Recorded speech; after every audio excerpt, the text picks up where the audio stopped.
এলাকার আবর্জনা জমা হচ্ছে নদীর পাড়ে। ডাম্পিং গ্রাউন্ডের বদলে কেঠিয়ার পাড়ে আবর্জনা ফেলছে পশ্চিম মেদিনীপুরের ক্ষীরপাই পুরসভা।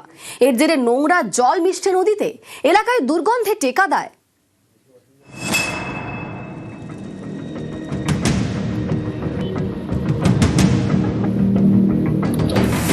ডাম্পিং গ্রাউন্ড নয়, এটা নদীর পাড়।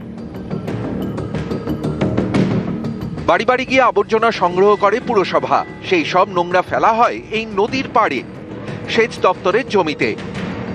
তো দুর্গন্ধ, সকাল সন্ধ্যা এসে ফেলে দিয়ে যাচ্ছে, মানা করছি তাও শুনছে না। এখানে টিকা তো মুশকিল হয়ে যাচ্ছে, পৌরসভা থেকে ফেলে দিয়ে যাচ্ছে, দু একবার মানা করেছি তাও শুনছে না।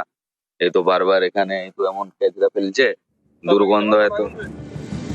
পশ্চিম মেদিনীপুরের চন্দ্রকোনা, এখানে 10টি ওয়ার্ড নিয়ে তৃণমূল পরিচালিত ক্ষীরপাই পুরসভা। এই ক্ষীরপাই দিয়ে বয়ে গিয়েছে কেঠিয়া নদী। অভিযোগ, 1 বছর ধরে এলাকার আবর্জনা ফেলা হচ্ছে এই নদীর পাড়ে, দূষিত হচ্ছে নদী, দুর্গন্ধে এলাকায় টেকা দেয়। নদীতে ফেসে যাচ্ছে, নদীর জলটাকে খারাপ করছে। এই জলটা আপনারা ব্যবহার করেন? জলটা অবশ্যই ব্যবহার করতে হয়, চান করা থেকে খাওয়া দাওয়াটা হয়নি, চান করা টান করা সবই করতে হয়।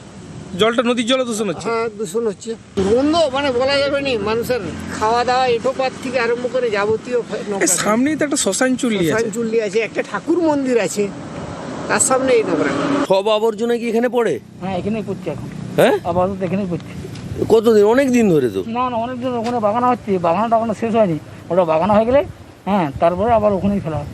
ওখানেই ফেলা হবে? হ্যাঁ, অফিস থেকে একটা জায়গা কিনেছি আর কি, সেই জায়গাটার মধ্যে কাজ হচ্ছে। এখন তো এই নদীর জলেও ভেসে চলে যাচ্ছে আবর্জনা। হ্যাঁ। ক্ষীরপাই পুরসভার আবর্জনা আগে অন্যত্র ফেলা হতো। পুরসভার দাবি, সেই ডাম্পিং গ্রাউন্ড সংস্কারের কাজ চলছে, কিন্তু তাই বলে নদী পাড়ে কেন জঞ্জাল ফেলা হবে, প্রশ্ন অনেকেরই। আমি এই সবেমাত্র দায়িত্ব নিয়েছি, বিষয়টা আমি শুনলাম আপনাদের কাছে, আমি এরপর যথাযথ ব্যবস্থা নেব।